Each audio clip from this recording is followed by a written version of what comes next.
Tank full नहीं, mileage full होना चाहिए।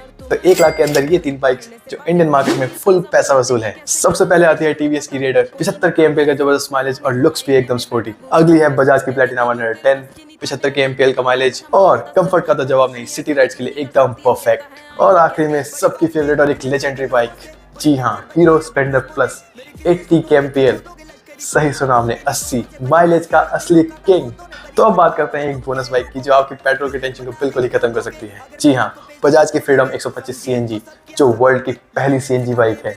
जी हाँ, और माइलेज सुनकर तो आप बिल्कुल दंग रह जाएंगे, 110 किलोमीटर पर kg ऑफ CNG। अमेजिंग। तो आप कौन सी बाइक चुनेंगे कमेंट में जरूर बताएं, और वीडियो अच्छा लगे तो लाइक शेयर एंड सब्सक्राइब।